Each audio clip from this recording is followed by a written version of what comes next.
میرے خیال سے آغاز کرتے ہیں خیبر پختونخوا سے، جہاں پر آپ نے دیکھا کہ جو کچھ ہو رہا ہے، اور اگزئی میں جو کچھ ہوا ڈائریکٹلی ایک کرنل، میجرز، سولجرز، سویلین سب اس کی زد میں اس وقت آئے ہوئے، ایک باقاعدہ فل آل آؤٹ وار کا سما ہے اعجاز، سب کنونشنل وار فیئر ہے. لیکن تھوڑا سا ہم اس کے اوپر بات تو کرتے رہے. ابھی یہ بتائیے کہ کیا آگے بڑھے کیسے ملک؟ شکریہ رضا. ہم نے اس سے زیادہ خوفناک جو ہے وہ لڑائی لڑی ہوئی ہے یہاں پہ اس علاقے میں، اور اس زمانے میں جب ہم نے یہ لڑائی لڑی تھی تو یہ قبائلی جو علاقہ جات تھے ان کے اوپر ان گروپس کا کنٹرول تھا، اور وہ جو ہم نے لڑائی لڑی تھی اس کے اندر تو ہمیں باضابطہ ایک تقریباً روایتی قسم کی جنگ تھی، یعنی علاقہ چھڑوانے والی جنگ تھی، جس کے اندر لوگوں کو کا انخلا کرنا پڑا، پھر علاقہ خالی کروایا گیا، پھر لوگوں کو واپس جو ہے وہ بسایا گیا. تو اگر اس کے ساتھ آپ جو ہے اس کا مقابلہ کریں تو حالات جو ہیں وہ اس قسم کے خراب نہیں ہیں جو جس قسم کے اس زمانے میں تھے. دوسری بات میں یہ کہنا چاہوں گا کہ اس زمانے میں یہ لال مسجد کی طرف سے ایک فتویٰ بھی جاری ہوا تھا، جس میں کہا گیا تھا، جس میں پاکستان کی فوج کو پرویزی لشکر کہا گیا تھا، اور یہ بھی کہا گیا تھا کہ جو لوگ شہید ہو رہے ہیں اس لڑائی میں وہ اصل میں مردار ہیں اور ان کی نماز جنازہ بھی جائز نہیں ہے. تو اس زمانے میں ہمارے بہت سے مسائل تھے. جو لڑنے والے تھے ان کو معلوم نہیں تھا کہ دشمن کون ہے، اور یہ بسا اوقات سوالات اٹھتے تھے کہ بھئی یہ جو جنگ ہے یہ ہماری جنگ ہے بھی یا نہیں ہے. وہ چیزیں درست ہو چکی ہیں. اب کسی کو اس بات کا کوئی شک نہیں ہے کہ یہ جنگ کس کی ہے، دشمن کون ہے، کس کے خلاف لڑنا ہے. تو میں یہ چاہ رہا تھا کہ اس کو ایک تناظر میں تھوڑا سا ڈالیں. اب آ جاتے ہیں ہم جو اس وقت ہو رہا ہے. اب اس کے اندر جو مد و جزر ہے، ظاہر ہے وہ اس میں ہم دیکھ رہے ہیں کہ اتار کے بعد ایک چڑھاؤ جو ہے وہ آ رہا ہے.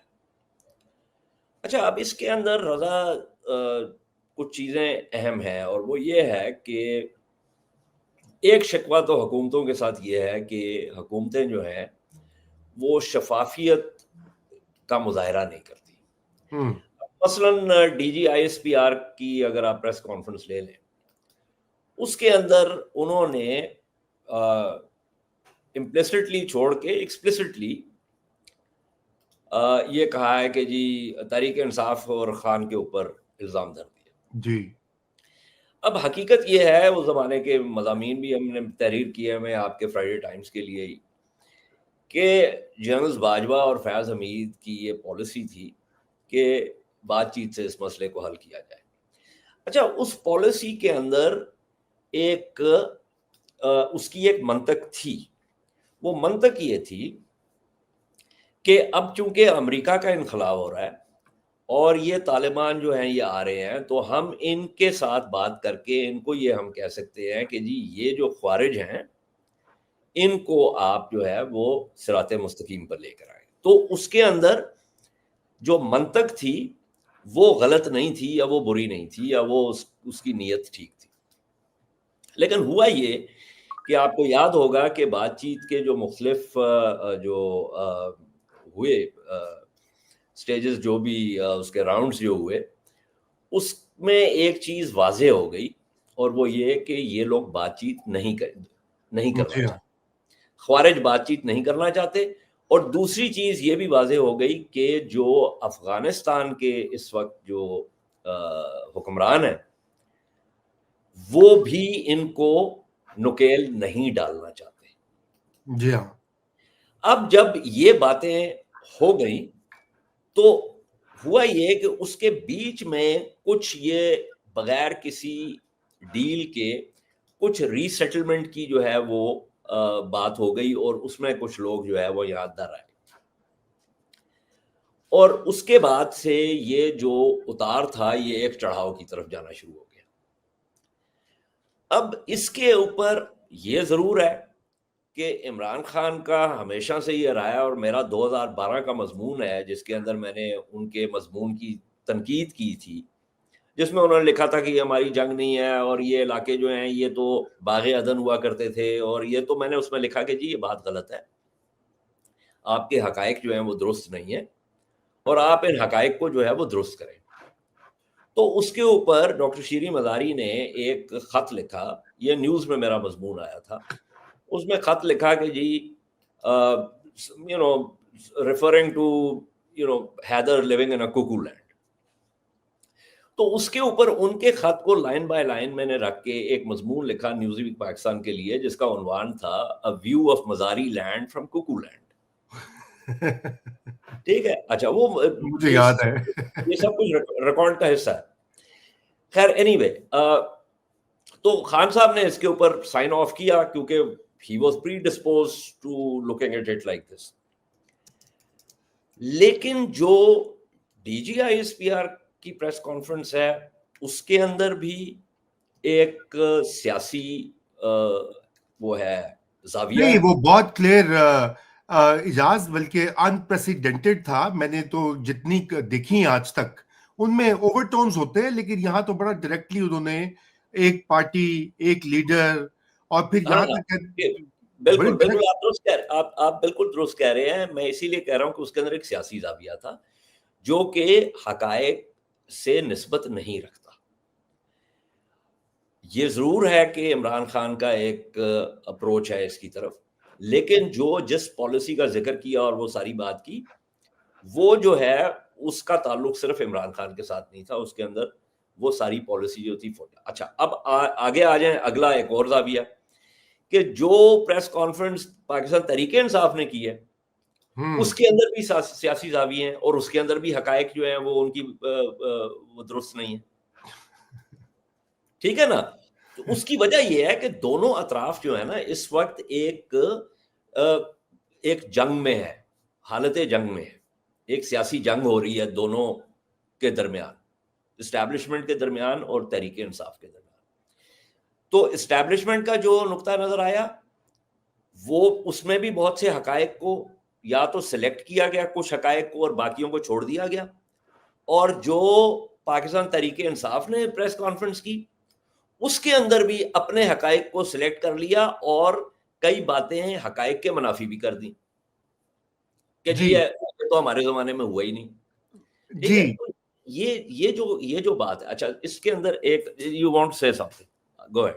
نہیں، میں صرف آپ سے یہ بات کہنا چاہتا ہوں کہ دیکھیں یہ جو فیلڈ مارشل ہیں، جو بھی لوگ ان کے بارے میں بات کریں اپنی اپنی آراء ہوتی ہیں، اور سیاست میں چونکہ فوج کا اب حصہ ہے تو اس لیے پبلک اسکروٹنی زیادہ ہو گئی ہے، لیکن ان کی پالیسی تو واضح رہی ہے اور مختلف تھی جنرل باجوہ سے، کیونکہ جنرل باجوہ اور جنرل فیض جو تھے، جو کہ اس وقت ان تینوں کا الائنس تھا عمران خان کا، وہ پھر ٹوٹ گیا بعد میں۔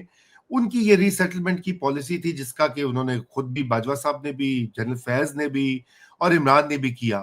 لیکن اجاز اس میں یہ دیکھنے کی یہ بات ہے کہ آئیڈیولوجیکلی خان صاحب کا شروع سے 20-21 سال سے یہ موقف رہا ہے۔ میں یہی تو آپ کو بات کر رہا ہوں، اسی لیے تو جو 2012 میں انہوں نے مضمون لکھا نیوز میں اس کا میں نے جواب دیا، اور پھر اس مضمون کے اوپر جب ڈاکٹر شیریں مزاری کا وہ خط آیا تو پھر اس کا میں نے ایک جوابہ غزل جو ہے وہ پیش کی نیوز ویک پاکستان میں۔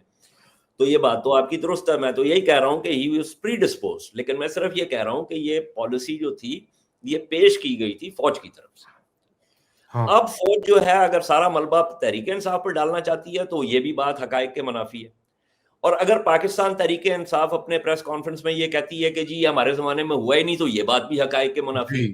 جی ٹھیک ہے، اور اس کی وجہ یہ ہے کہ یہ دونوں قوتیں جو ہیں وہ اس وقت ایک ٹکراؤ میں ہیں اور ایک دوسرے کو نیچا دکھانے کی کوشش کر رہی ہیں۔ اس لیے جو جیسے کہتے ہیں کہ truth is the first casualty in war, تو یہاں پہ حقائق جو ہیں وہ بھی کیجولٹی ہو گئے ہیں دونوں اطراف سے۔ جی ہاں، اب آ جاتے ہیں ہم اس کی طرف، اور آپ کی بات درست ہے کہ آرمی چیف کا شروع سے یہ رہا ہے کہ جی ہم نے ان کو ان کے نیچے نہیں لگنا، جی، اور یا تو یہ ہتھیار ڈالیں اور ریکنسائل کریں، تو یا پھر یہ حالت جنگ ہے اور اس کو ہم کریں گے۔ اچھا اب ہم آ جاتے ہیں اس چڑھاؤ کی طرف. دیکھیے روایتی جنگ جو ہوتی ہے نا, ابھی جو ہم نے 4 دن کی لڑائی لڑی تھی بھارت کے ساتھ, جو بھارت کی جارحیت کے بعد جس کا ہم نے جوابی وار کیا تھا, اس کے اندر ہمیں معلوم تھا کہ دشمن کدھر ہے. ٹھیک ہے نا, یہ ہمارا فرنٹ ہے, یہ ہمارے فلینکس ہے, جسے آپ میمنا میسرا کہتے ہیں, یہ جو ہے نا ہمارا ریئر ہے. یہ والی جو لڑائی ہے, جیسے کرکٹ کے بھی فارمیٹس ہوتے ہیں نا, you have a 5 day test, then you have a ODI 50 over ODI, then you have a T20. اب اس کے اندر آپ ٹیم کی سلیکشن جو ہے وہ فارمیٹ کے مطابق کرتے ہیں. جنگ کے بھی مختلف فارمیٹس ہوتے ہیں, ٹھیک, اور جنگ جو ہے وہ ہر وقت ایک ہی طرح کی نہیں ہوتی.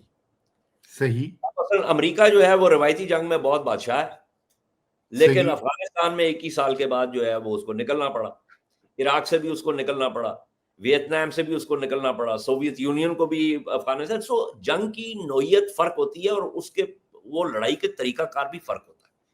ہاں, اب اس کے اندر یہ والی جو جنگ ہے, اس کے اندر نہ تو کوئی فرنٹ ہے, نہ فلینکس ہے, نہ ریئر ہے. دشمن کہیں سے بھی آ سکتا ہے.